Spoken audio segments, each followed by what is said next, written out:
箴言和合本第7章1至27節，我兒，你要遵守我的言語，將我的命令存記在心。遵守我的命令就得存活，保守我的法則，或譯指教，好像保守眼中的瞳人，係在你指頭上，刻在你心板上。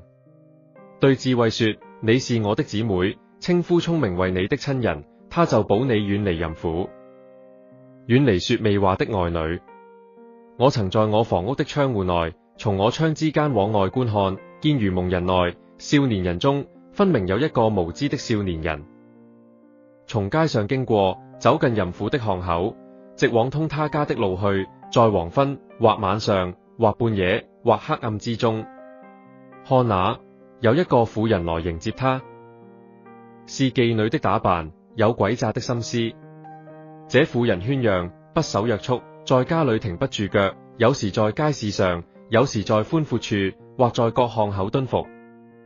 拉住那少年人，與他親嘴，臉無羞恥對他說：平安祭在我這裏，今日才還了我所許的願。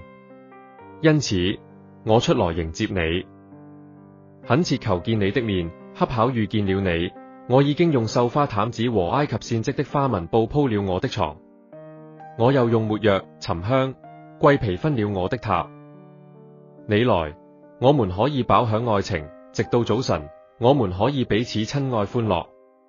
因為我丈夫不在家，出門行遠路，他手拿銀囊，必到月望才回家。淫婦用許多巧言誘他隨從，用媚的嘴逼他同行。少年人立刻跟隨他，好像牛往宰殺之地，又像愚昧人帶鎖鏈去受刑罰，直等箭穿他的肝，如同雀鳥急入網羅，卻不知是自喪己命。眾子啊，現在要聽從我，留心聽我口中的話。